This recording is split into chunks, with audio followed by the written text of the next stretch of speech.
je reprends depuis le début, le 5 février, entre 16 et 17 heures.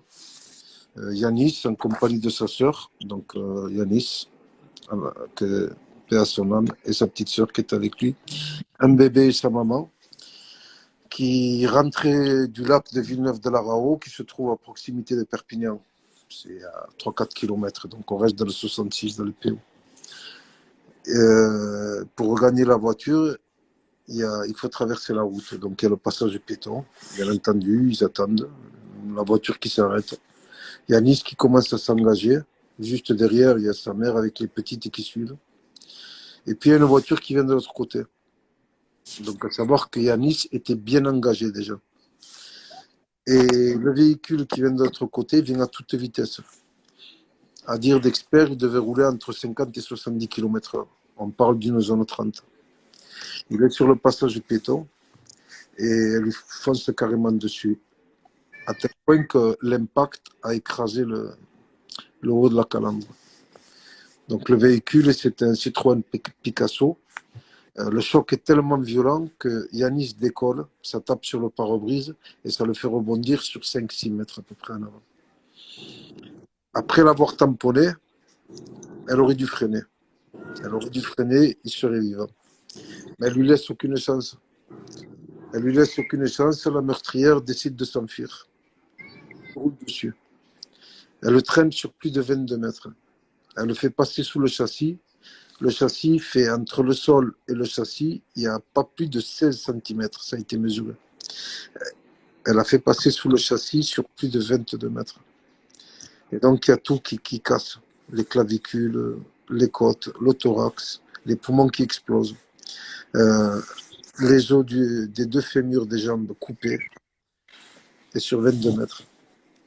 Donc le choc est tel que les poumons ont carrément explosé à l'intérieur.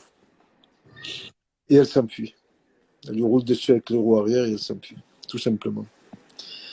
Alors, plus tard, quand elle est questionnée, elle dit que oui, qu'elle a vu un petit garçon, quelqu'un de petite taille qui traversait, probablement un garçon, qu'elle n'a pas eu le réflexe de freiner, qu'il a tapé sur le pare-brise. Elle dit qu'elle avait ses petites filles dans la voiture et qu'elle a eu peur pour ses petites filles, d'où la raison pour laquelle elle s'enfuit. Et donc là, elle n'a aucun scrupule à écraser le petit quand il est par terre blessé. Ça, pour elle, c'est pas trop important. Donc, après qu'elle ait passé les 22 mètres en le traînant, elle, encore une dizaine de mètres plus loin, elle dit qu'elle regarde par le rétroviseur. Elle voit des gens qui accourent vers le petit. Donc, pour elle, c'est pas nécessaire de s'arrêter. L'assistance à personne en danger, elle dit qu'il n'y a pas de raison. Et elle s'enfuit. Ça, c'est ce qu'elle dit une heure après quand elle est en gendarmerie. Donc, elle se dédouane complètement. Mais là-dedans, ce qui est terrible, c'est quand elle est en gendarmerie, elle avoue finalement son meurtre. Elle avoue comme si elle avait écrasé un lapin. Pour elle, c'est pas un enfant qu'elle a tué. Et elle a relâché une heure après. Tout simplement. Elle repart chez elle, comme si rien n'était. On lui enlève même pas le permis de conduire. Elle est rentrée chez elle, ni plus ni moins. Donc, quand Yanis est à terre, pour revenir au moment de l'impact de l'accident, quand il est à terre, sa mère n'a pas grand-chose à faire. Elle a couru tout le temps sur 22 mètres pour demander à cette personne de s'arrêter, à la meurtrière en réalité. Elle est à genoux, donc près de son fils, et puis elle essaie de le protéger jusque-là avec sa veste. Et il est encore vivant. Il est encore vivant, il a encore la force de passer une main qui lui reste, il peut bouger avec cette main, et il passe la main autour du cou de sa mère, comme pour la rassurer. Il faut imaginer l'état de choc à ce moment-là de la maman. Yanis, c'est quelqu'un de courageux. C'est un bonhomme. Et il essaie de la rassurer. Donc, à un moment donné, on m'appelle. Je reçois un appel et on me dit il y a un accident. Bon, bien entendu, quand on vous dit ça, vous voulez savoir ce qui s'est passé. Il dit, bon, c'est le petit, un accident, il y a sa maman avec lui. Et vous pouvez me le passer, s'il vous plaît? Et il dit, mon chéri, il y a ton papa au téléphone, est-ce que tu veux parler avec lui? Alors il gémit, il me fait des bruits. Je sens bien que c'est grave. Je prends la route. Un quart d'heure après, j'arrive sur place et j'ai des camions de pompiers. Il y a foule. Je vois sa mère qui est en pleurs, qui est complètement affolée. Les enfants, il y a d'autres personnes qui les tiennent. Puis je rentre dans un premier camion de pompiers. Quand je rentre, je rentre sur le hasard a voulu que ce soit le camion où il y avait Yanis. Et je vais vers lui. Yanis, est-ce que ça va mon bébé? Et il me répond avec une petite voix. Il me dit, ça va. Il avait toute la tête encore. Hakim, Oui. je vais te couper 2 secondes. Il faut accepter Sherazade. Où est-ce que je l'accepte? Oui, d'accord. Justice pour Ismaël. Justice pour Ismaël, oui, ça y est, j'ai accepté. Et donc, Yanis avait toute sa tête encore. Et, Ouais, c'est bon, je suis là, désolée. Désolée, j'ai fait une grosse bourde. et on me dit que c'est gravissime, à l'extrême. Je laisse travailler, je ressors. Et j'entends le docteur, Yanis, reste avec nous. Yanis, et j'avais compris à ce moment-là qu'il venait de faire un arrêt cardiaque. Et le petit combat pour vivre, ça dure une éternité, à peu près 45 minutes. Ils lui font des massages cardiaques. Au bout de 45 minutes, le cœur repart. Ce que j'apprends beaucoup plus tard, mais pas de suite. C'est que quand le cœur repart, il a une énergie, une force, et il ouvre les yeux et il dit « J'aime Allah, j'aime Allah, j'aime Allah » par 3 fois. Je le suis beaucoup plus tard. Les pompiers enfin, grâce aux pompiers, j'ai pu le savoir. Donc, ce qui est terrible, c'est qu'à son âge, il sentait que c'était l'affaire.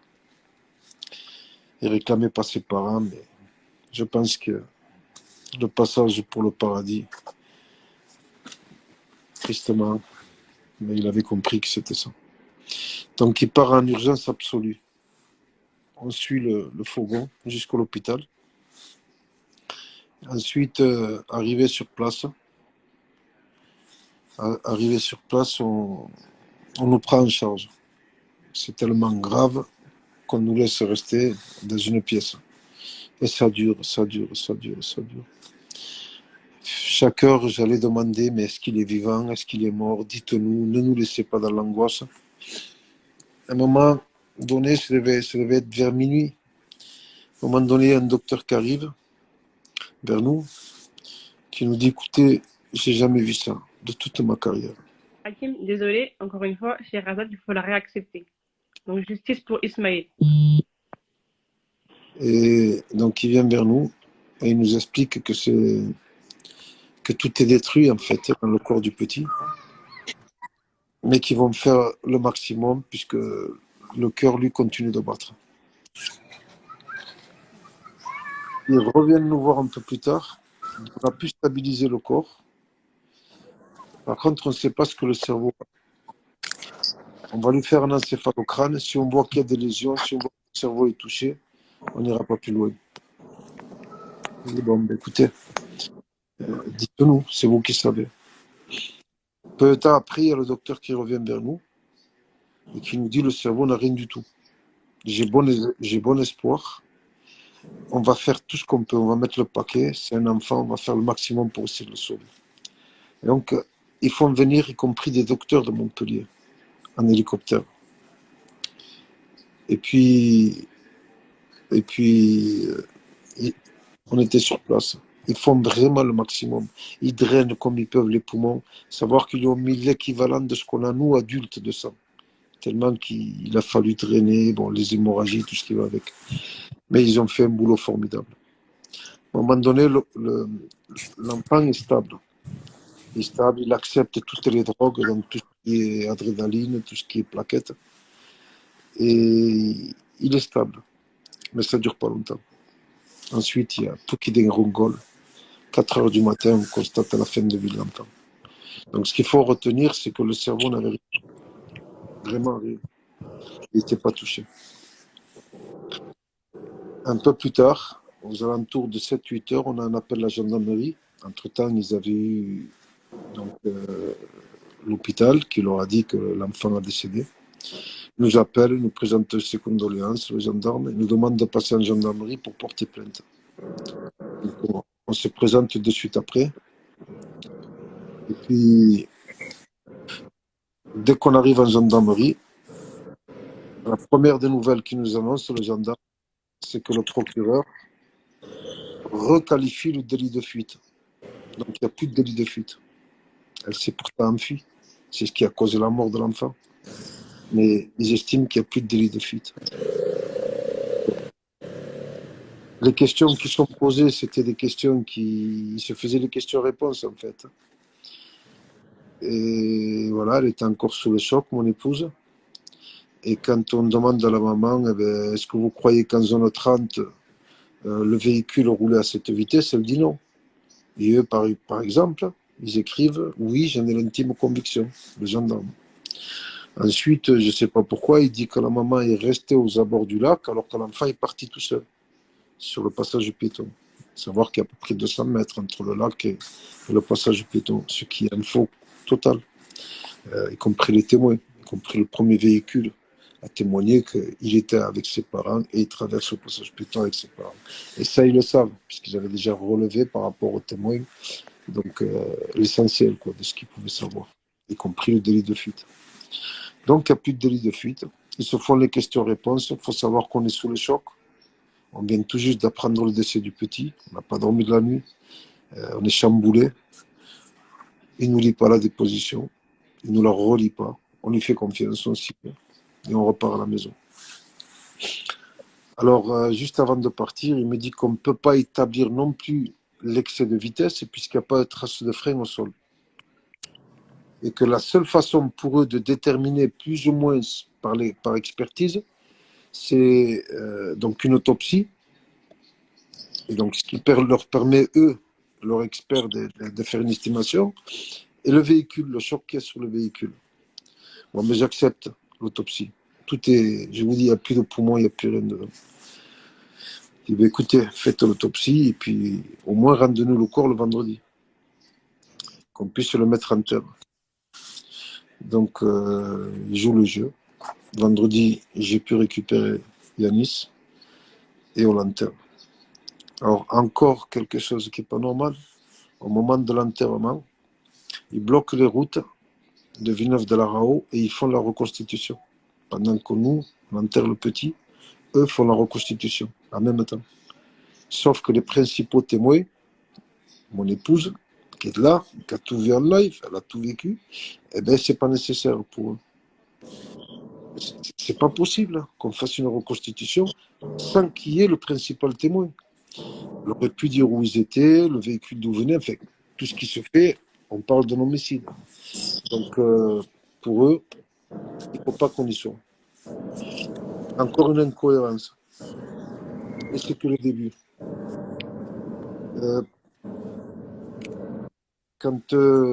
Plus tard, quand je récupère le PV, je lis, puis je vois qu'en zone 30, à question-réponse, la réponse que lui marque, ça n'a rien à voir avec ce que mon épouse dit. Et puis cette histoire, comme quoi elle est sur le lac pendant que l'enfant s'en va tout seul au niveau du passage piéton, je rappelle de suite le gendarme. Et je demande pourquoi est-ce que... Il me dit, oh, c'est une erreur, passez, on va rectifier. Je vais en gendarmerie. Il me dit, non, c'est un non-dit. Je dis, comment vous êtes un professionnel, vous êtes en charge de l'enquête, et vous faites des erreurs du style, est-ce qu'elle roulait plus vite? Non, non, si elle vous dit non, vous vous dites oui. Elle est avec lui sur le passage piéton, et vous vous dites qu'elle est au lac. Ça, c'est une erreur pour vous. Elle me dit, ouais, mais je connais mon boulot, de toute façon, c'est vous la victime. Je dis, pourquoi il n'y a plus de délit de fuite?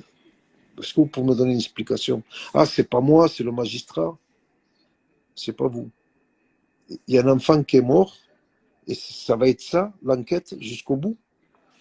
Elle me dit, je connais mon boulot. J'ai dit, écoutez, déjà, si vous pouviez remettre les réponses qu'elle vous donne, et s'il vous plaît, enlevez cette histoire de... Elle était aux abords du lac, pendant que le petit allait tout seul en direction du passage piéton.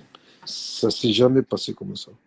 Alors, bon an, mal an, à force de batailler, bon, il déchire la première déposition, et il reprend, et puis, bon, il rattrape le coup. Je commence à me méfier à ce moment-là.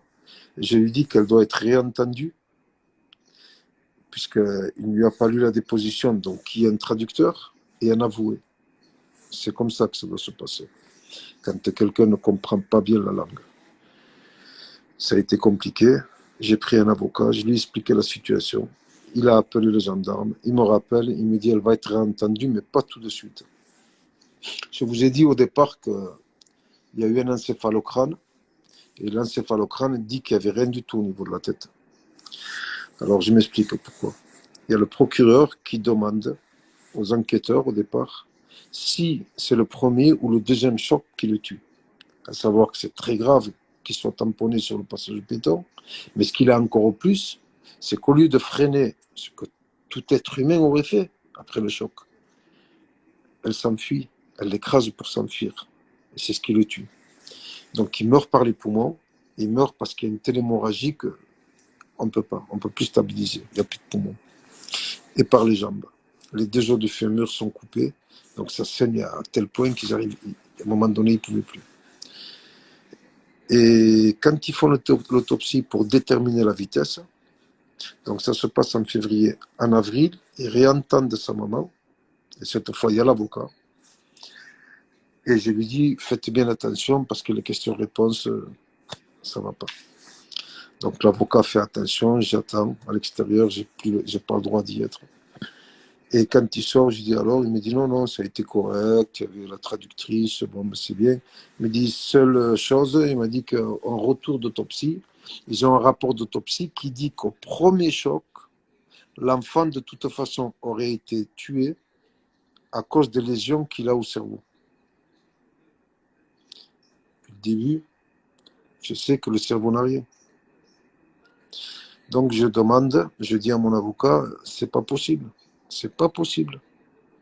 J'étais avec eux, ils ont fait l'encéphalocrâne, le cerveau, il était net. L'enfant, tant qu'il était conscient, il répondait, il m'entendait. Il n'y a pas de raison que du jour au lendemain, le cerveau ait des lésions. Et plus tard, je comprends qu'ils ont préféré faire croire que le cerveau était touché pour que l'enquête, c'est ce qu'on appelle une enquête à décharge. On est en train de décharger un meurtrier, de le disculpabiliser en fait. Donc l'avocat, première réaction, il me dit, écoutez, le mieux c'est que vous alliez à l'hôpital et vous récupérez le dossier médical de votre enfant. Ce que je fais.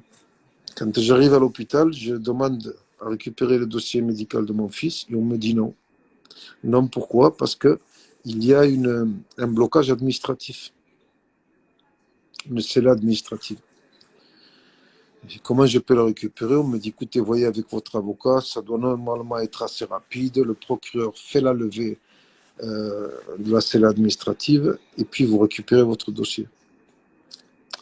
Ça fait depuis le mois d'avril que la demande est faite et ils ne veulent toujours pas nous rendre le dossier. J'ai besoin de ce dossier.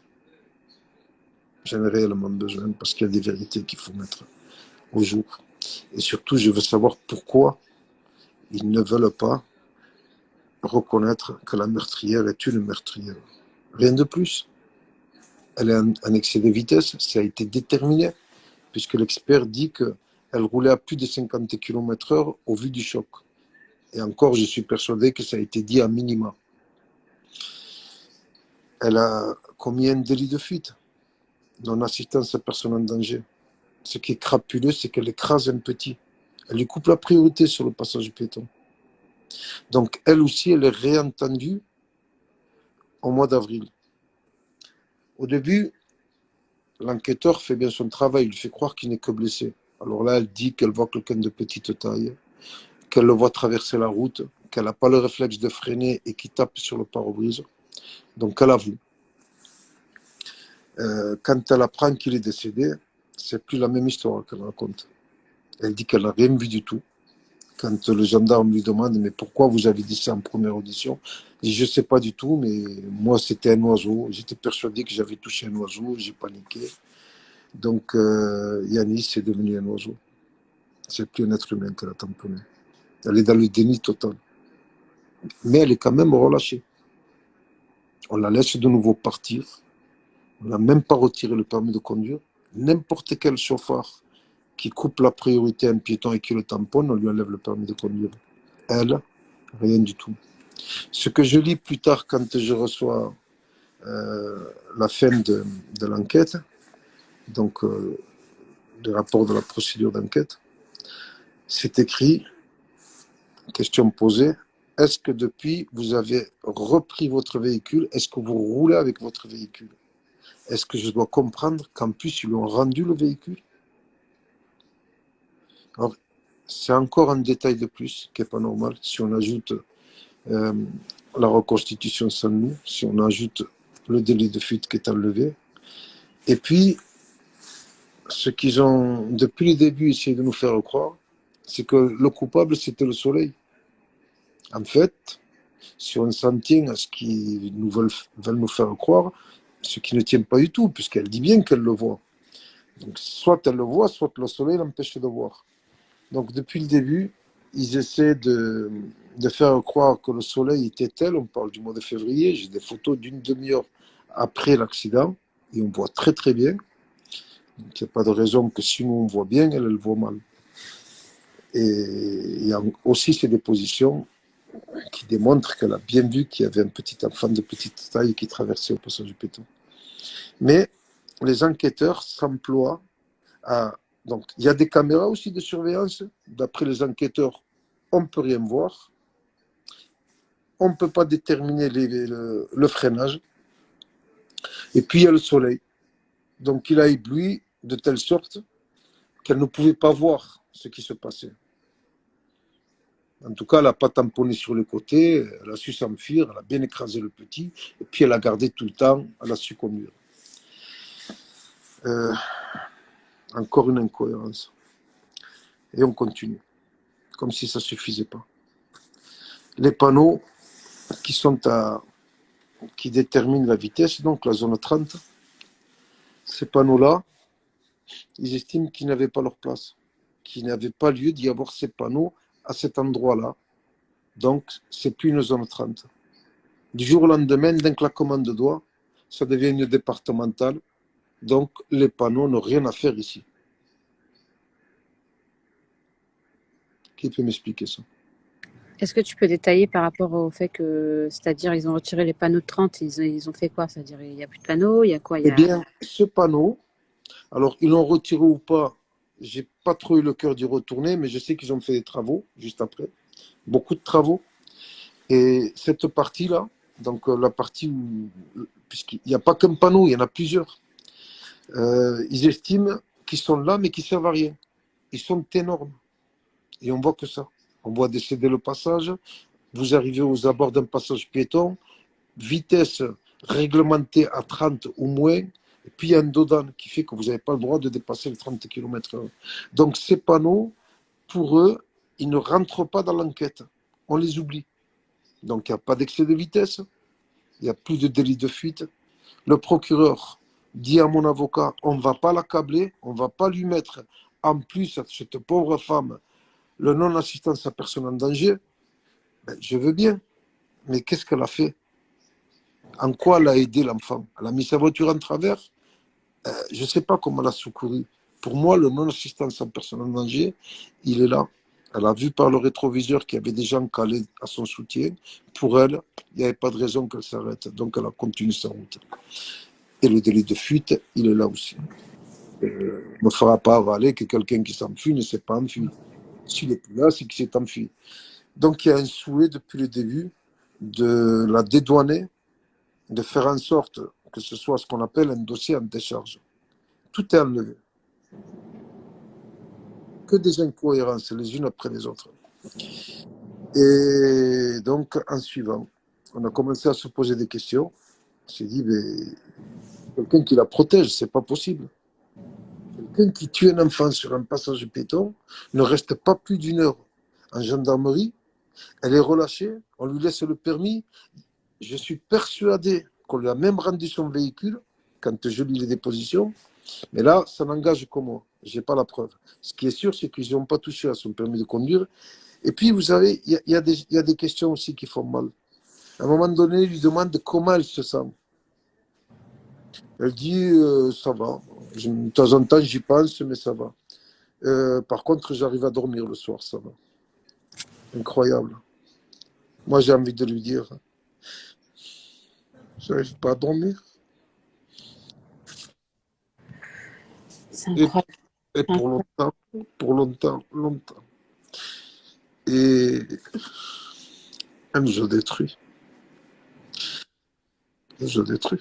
Pendant plus de 2 mois, ma mère se réveille le matin, sort de la maison, va au cimetière et dort sur la tombe du petit pour essayer de se rapprocher de lui.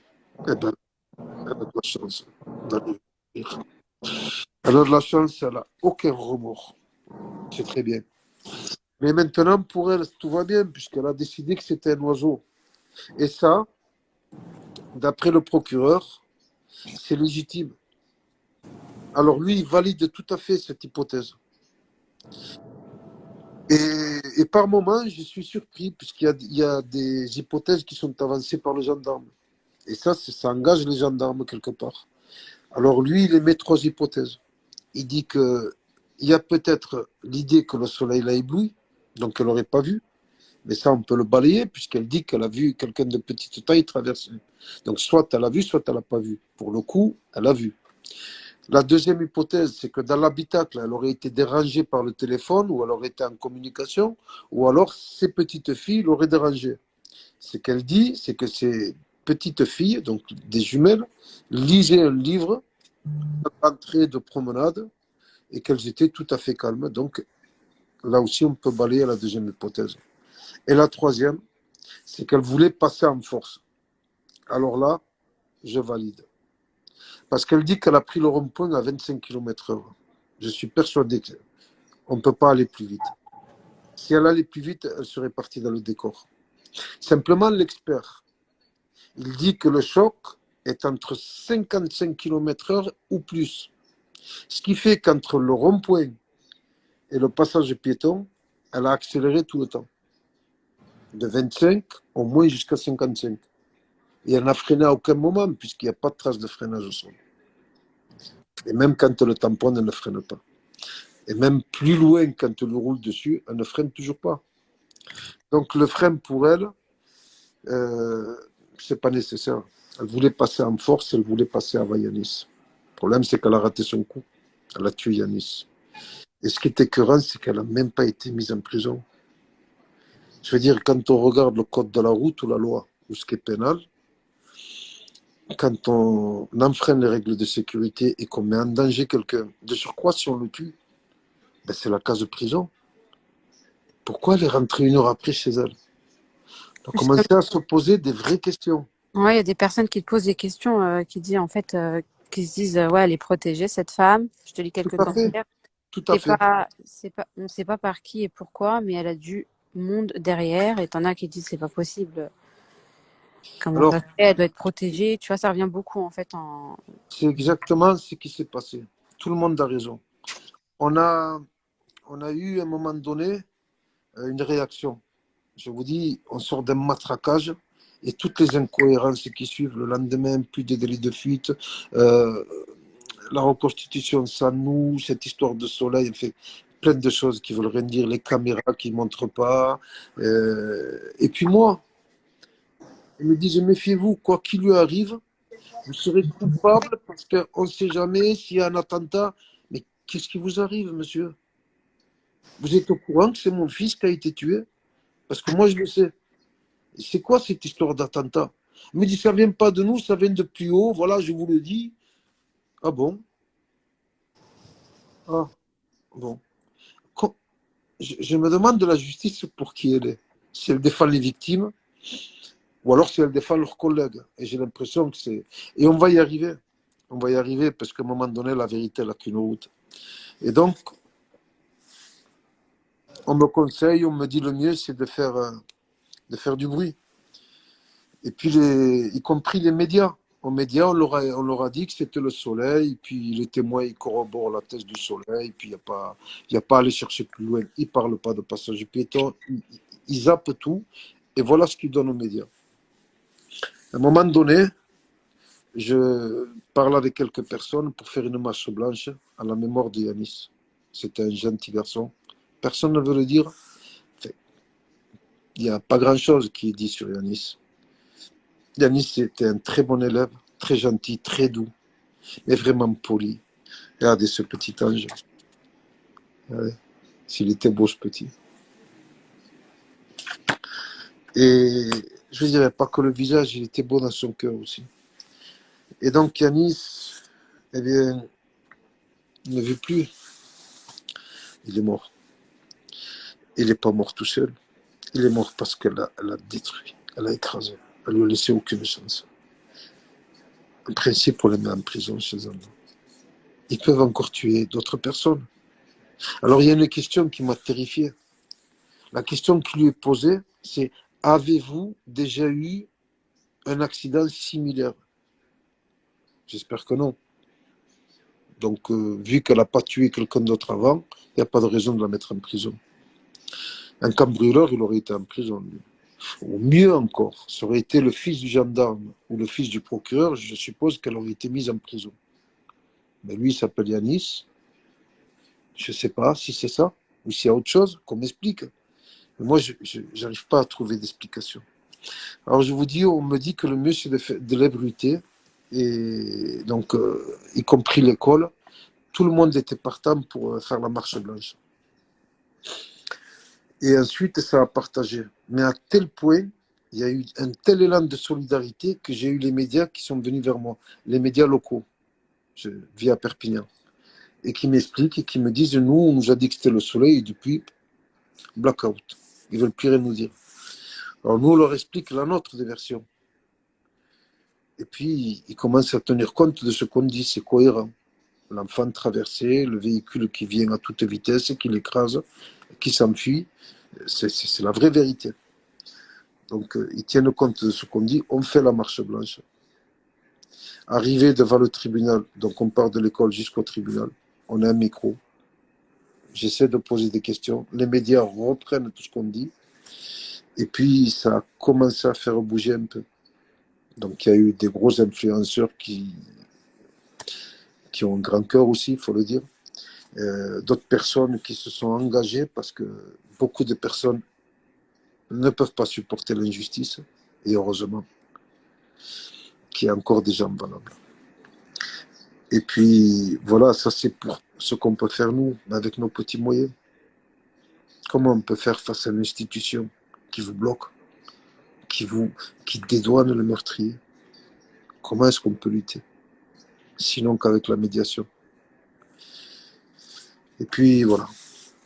Aujourd'hui, j'estime qu'on a encore un peu de chance, puisque de nouveau, il y a une médiation qui se remet en place. Si on arrive à faire en sorte que cette histoire prenne sa vraie place, ça peut sauver peut-être des vies. C'est pas possible que des gens comme ça puissent impunément tuer des enfants sur un passage protégé. C'est un passage piéton. Elle, pour se dédouaner, elle dit: oui, je l'ai tamponné, mais je l'ai tamponné à l'extérieur du passage clouté. Là aussi, se moque la gueule du monde. Pardonnez-moi l'expression, mais il y a 40 témoins qui l'ont vu sur le passage piéton.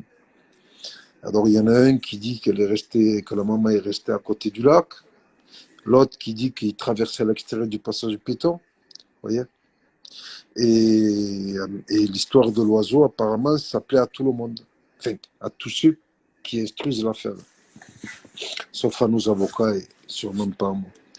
Donc, je ne sais pas si elle regarde la vidéo, cette brave dame, ou si les policiers ou les gendarmes qui ont enquêté. Et c'est pas un oiseau. C'est un enfant. C'est pas un oiseau. Ça, c'est... Peut-être que ça leur servira pour faire la différence entre un oiseau et un petit être humain. Donc voilà, ça c'est la partie. On nous oblige à lutter pour la justice. C'est pas normal. Il est mort, Yanis. Il n'y a plus, il y a plus de vie dans cette maison depuis qu'il est plus là. Sa petite sœur voit 2 psychiatres par semaine. Elle était debout sur le sang de son frère, 22 mètres plus loin. Elle court avec sa main. Est-ce que c'est normal d'imposer ça à un enfant? Elle a vu la mort de son frère. Regardez comme ils étaient proches. Et tout le temps ensemble. On l'a changé d'école. On essaie de la préserver. Les psychologues nous ont dit qu'elle ne s'en remettra plus jamais. Mais il y en a une qui peut dormir le soir, sans problème. Alors on a commencé à essayer de comprendre pourquoi cette femme était aussi protégée. Des personnes qui travaillent dans le tribunal disent on peut rien dire, on peut rien dire, on peut rien dire. C'est James Bond. Je sais pas, il faut être agent secret là pour. C'est pas possible que nous, les victimes, on ne puisse pas comprendre pourquoi elle n'est pas mise en détention. Puis, quand tu disais quelque chose, c'est une histoire qui pue. Ah bon, c'est une histoire qui pue. C'est un peu le jargon pour dire que voilà, ils n'ont pas trop le droit de parler, ou ils ne veulent pas se mouiller. Ou alors c'est quelqu'un de vraiment influent qui tient les ficelles et qui dit aux enquêteurs, voilà, puisqu'apparemment ça vient tout le temps de plus haut, quand je deviens du jour au lendemain la personne qui est dangereuse, alors que j'ai jamais rien fait, je ne lui veux aucun mal à cette femme, mais je veux la justice, comme tous les parents. Je pense que je dis quelque chose de normal. Est-ce que le procureur voudrait que son fils tué sur un passage de piéton, est-ce qu'il voudrait qu'on relâche la meurtrière? Ou le gendarme? Si c'est oui, ben je valide. Mais je pense que non. Je crois que je ne me trompe pas. Je ne pense pas qu'une heure après, allez, vous la laissez repartir, vous lui rendez ses papiers, sa voiture et l'oublie. C'est pas possible. Plus tard, quand on a la fin de l'enquête, je lis un tout petit au départ et un beaucoup plus gros à la fin. Que la meurtrière, elle a eu 2 enfants de 2 mariages différents. Elle a un fils, ensuite elle divorce, et en 99, elle a un autre fils d'un autre mariage. Et les 2 sont des gendarmes et travaillent en gendarmerie. Et les explications se sont toutes à fait claires. Comment des gendarmes enquêtent sur d'autres gendarmes? Donc, en l'occurrence, la maman de 2 gendarmes. Donc, sur la déposition, au départ, quand tu lui poses la question, il lui dit qu'est-ce que vous avez fait quand vous êtes parti 600 mètres plus loin? Elle dit j'ai appelé mon fils. Ben, maintenant, tout s'éclaircit. Plus loin, elle dit il m'a dit ne bouge pas, j'arrive. Mais quand on sait que c'est un gendarme, je pense qu'il est gradé en plus, au vu de l'influence qu'il a sur ses collègues. Et je comprends aujourd'hui pourquoi elle a été relâchée. Pourquoi c'est le soleil le coupable? Pourquoi il n'y a plus de délit de fuite? Pourquoi il n'y a plus de non-assistance à personne en danger? Pourquoi il n'y a plus de panneaux? Pourquoi il n'y a plus d'excès de vitesse? Vous voyez, ça fait beaucoup. Pourquoi ce qui est crapuleux quand tu écrases le petit par terre, alors qu'il est encore vivant? C'est pas grave. Pourquoi on ne lui enlève pas le permis? Pourquoi on ne la met pas en détention? C'est horrible qu'aujourd'hui, quelqu'un qui est déjà influent peut tuer un enfant. Je ne veux pas qu'on tue mon enfant. Il faut qu'elle aille en justice. Il faut qu'il y ait un tribunal. Il faut la mettre en prison. C'est pas possible que parce que ce soit la maman de gendarme, mon fils soit enterré parce qu'elle savait qu'en sa fille elle risquerait. Il suffisait qu'elle appelle son fils pour que tout s'éclaircisse pour elle. Et elle dort bien le soir. Donc je fais appel à vous. Je fais appel aussi à tous ceux qui peuvent faire en sorte que ça puisse être médiatisé. À tel point, il faut le dénoncer. Ça. On m'a menacé. Mais je m'en fous, complètement. Je suis tout en bas, on a tué mon fils sur un passage piéton. On a détruit ma fille pour toujours. Elle n'aura plus jamais de vie normale. Elle ne pourra plus jamais se reconstruire. C'est pas possible. J'en arrive à souhaiter de mourir. Vous vous rendez compte? Pour moi, mourir, c'est comme si je guérissais, en fait.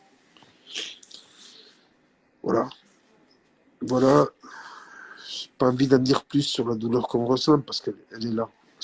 Beaucoup de monde, beaucoup de personnes qui ont subi l'injustice vont le comprendre. Mais le ressenti, cet enfant innocent qui était sur le passage piéton, on lui a toujours appris qu'il fallait passer au vert et sur un passage protégé. Aujourd'hui, ça ne veut plus rien dire. Pour peu que quelqu'un qui ait des relations proches au niveau de la justice peut se permettre de vous tuer votre enfant sur un passage piéton. Et puis on ne lève même pas le permis. C'est un oiseau, ben c'est très bien, écoutez, c'est très cohérent. Voilà, c'est pas grave, vous pouvez rentrer chez vous. Qu'est-ce que ça veut dire, ça? On est en train de culpabiliser Yanis. Elle dit que c'est lui qui a déboulé, comme s'il n'avait rien à faire sur le passage piéton. Et ça leur va aussi. Je ne sais pas dans quel monde on vit. Alors, de nouveau, je reviens à ce que je vous ai demandé. Si vous avez autour de vous des gens qui peuvent, je ne sais pas comment dire ça, qui peuvent changer la donne, qui peuvent faire que la justice soit partout, pareil, égale pour tout le monde. Peut-être un député, peut-être aussi le garde des Sceaux. Monsieur Dupond-Moretti, est-ce qu'il accepterait Bah, cette franchement, exception? je veux dire sincèrement, j'ai envoyé un courrier à Éric Dupond-Moretti. Il t'envoie des courriers type, tu vois, où ils te disent qu'ils peuvent pas mélanger politique et Oui, justice, alors qu'on sait très bien, et en tant que citoyen, et je pense que personne n'est endormi de ce côté-là, que chacun peut faire quelque chose, et quand ils peuvent parler, dire des choses, quand il se passe une injustice de leur côté, ben forcément ça va bouger. Maintenant, faut comprendre. Attends, je vais juste demander si tu peux accepter déjà Nathalie, parce qu'elle a bugué. Du coup, regarde si tu peux l'accepter. Justice Famille Mohamed. Et ce qui est malheureux, c'est que bah nous on est des gens du peuple, des gens normaux. candidat, oui, tout à fait. Voilà, tu vois, on vaut, je vais parler crûment. On vaut rien en fait. On est qui? On est personne. On est personne. Ah ben là, Et je ils font pas valide. les choses pour nous, tu vois. Je suis complètement d'accord. C'est Parce juste que horrible. de la Et manière que ça se passe, j'ai l'impression qu'on a tué un oiseau pour le coup. Et puis voilà. Voilà. Maintenant, ils veulent étouffer l'affaire. Bon, là, ils se sont un peu plantés. Mais c'est vrai que quand tu dis qu'on est des personnes lambda, je signe avec les deux mains. Pour eux, ça ne veut rien dire. Emilia Castaner vous envoie une invitation. Castaner, c'est pas la ministre, ça, non? Non, je pense pas. Non, non, je crois pas. Non. Et puis voilà. alors, juste, j'ai vu un commentaire. En fait, pourquoi Darmanin, il intervient tout le temps? Alors, Amélia, je vais te répondre tout simplement. Médiatiquement, il intervient tout le temps. Dès qu'il se passe une bavure ou quoi que ce soit, une bavure policière, il intervient. C'est comme par exemple, Justice Famille Myriam, le ministre de la Justice, il va dire je vais mettre la lumière sur cette affaire médiatiquement parce que il y a le buzz à ce moment-là. Et Oui. derrière, en fait, il n'y a rien qui est fait. Donc non, non, il n'y a rien qui est fait en fait. Quand il se passe des choses où ça met en cause certains policiers ou de grosses entreprises ou certains politiciens, Alors, bah là, je forcément, il n'y a coupe rien. 2 secondes, s'il te plaît, parce que j'ai vu une question. C'est pour répondre à quelqu'un qui me dit si elle est sous contrôle judiciaire. La réponse, c'est non. Elle n'est même pas sous contrôle judiciaire. Elle est Donc, en voilà. liberté, en fait, tout simplement. Ah, mais Elle est ils en n'ont liberté. même En fait, pas levé le permis de conduire. Donc, en fait, du coup, elle peut commettre d'autres accidents. Elle peut. Et là, en fait, Elle où peut. c'est vraiment grave, c'est que, bah, en Et la fait, question qu'il lui pose, est-ce que vous avez eu un accident similaire auparavant? On parle d'un homicide. Donc, ils cherchent à savoir s'il a déjà tué quelqu'un, comme si eux étaient au courant ou pas de son dossier. pense qu'ils doivent être un peu au courant. Euh, je parie que s'il cherche à savoir s'il a fait des excès de vitesse, si elle a coupé des priorités, il risque de tomber dessus. Mais là, il cherche si elle a fait d'autres homicides. Mais j'espère que non. Ce qu'il faut savoir, c'est que dans ce dossier-là, il y a des circonstances aggravantes. Donc, en fait, quand il y a plusieurs circonstances aggravantes, normalement, elle aurait dû être en détention provisoire. Exactement. Ce qui n'est pas normal parce qu'elle est en Dans liberté. leur cas suivi, elle a tout avoué parce que au départ, le gendarme, j'ai l'impression qu'il n'a pas eu de directive, pas encore. Et que même le procureur veut savoir si c'est sous le premier ou le deuxième choc que le petit est mort. Mais le lendemain, il n'y a plus de délit de fuite, il n'y a plus rien. Donc, ce qui fait que le jour où, dans le même jour où c'est qu'il y a eu le drame, eh ben, il joue le jeu. Il lui dit, il n'est que blessé. Alors, elle est en sécurité, elle parle. Elle sait très bien que, voilà, en sécurité, mes enfants gendarmes. Et il n'y a pas que ça. Je suis persuadé qu'il y a encore autre chose. On le saura plus tard. Mais à savoir que depuis le début de l'enquête jusqu'à il n'y a pas longtemps, on parle de février jusqu'à, mais vraiment il y a 15 jours peut-être en arrière, je ne savais même pas comment elle s'appelait, y compris le nom. Il ne voulait rien dire. Un blocage total. Là, j'ai été forcé et contraint, puisqu'on a récupéré le dossier pour les avocats et pour moi. Donc là, on le sait. On le sait par rapport à ça. Alors que normalement, toute victime doit connaître le nom du coupable. Et voilà, c'est comme ça que ça marche en règle générale. Le live va sûrement couper. Si le live coupe, il faut l'enregistrer. Parce qu'au bout d'une heure, ça coupe apparemment. Donc, il ne faut pas oublier de l'enregistrer parce que comme ça permettra à tous ceux qui n'ont pas pu être présents durant le live. Il y a marqué, ne critiquez pas le chef d'État car le live ne va pas être enregistré. Mais je n'ai pas critiqué de chef d'État, moi. Non, on ne peut pas critiquer de chef d'État. Par contre, le live, Hakim, n'oublie pas de l'enregistrer à la fin parce que c'est très, très important. Comment je l'enregistre, Ilyes? Quand il va couper, et ben, ça va te demander d'enregistrer tout simplement. D'accord. Ce qu'il faut savoir. Il y a plusieurs questions qui tournent. Oui. Et là, l'enquête en est à où du coup? Il y a un retour du procureur. Alors voilà. Donc, on a tellement participé à des marches à Marseille, ça m'a ouvert donc des possibilités pour parler avec les télévisions. Il y a beaucoup de médias qui s'intéressent à l'affaire, mais il y a eu les élections entre-temps. Et puis, je reçois un document qui me dit que le 28 septembre, il y aura le tribunal. On a au moins ça. L'homicide, c'est plus un accident qui a entraîné la mort, mais c'est un homicide involontaire. Il y a ça. Il y a beaucoup de choses qu'il n'y a pas non plus. Donc les avocats essaient de remettre le délit, le non-assistance à personne en danger, ce qui est crapuleux, et qu'elle arrête le déni, qu'elle arrête de parler d'oiseaux. Si elle a voulu passer en force, c'est quelque chose de flagrant. Donc il y a beaucoup de choses qui vont être demandées parce que le dossier, lui, il a été vidé. Voilà, c'est ça le problème. Le gros problème, c'est que là... On n'a même pas aujourd'hui le dossier médical. Exactement. On aurait dû l'avoir de suite. Le gros problème, c'est que vraiment, il faut que le live tourne. Parce que, en fait, c'est le dossier médical qu'il faut que le papa récupère au plus vite. Parce que si le jugement est en septembre, sans le dossier médical, il n'y aura aucune preuve. Enfin, il ne pourra pas étudier le dossier à l'avance, en fait. C'est sûr qu'un dossier médical, il faut l'analyser, c'est assez long. L'avocat, il faut qu'il prenne le temps de l'étudier, bien sûr. Donc, vraiment, on a vraiment besoin de votre force, en fait. Oui, on a vraiment besoin de votre force. Ça, c'est vrai. Et ce qu'il faut, c'est que la justice, elle est qu'une route. C'est pas possible parce que selon qui vous êtes, selon qui vous connaissez, vous passez à côté. Mais il y a un drame, il y a un petit enfant qui avait tout à vivre. Je ne suis pas le seul dans ces cas. Je ne suis pas le seul. Il y a des situations qui sont tout simplement pas possibles. Comment un humain normal qui a en charge pour lui d'instruire un dossier où il y a un homicide, s'adresse au soleil, c'est le soleil, c'est lui le coupable. Le dossier médical du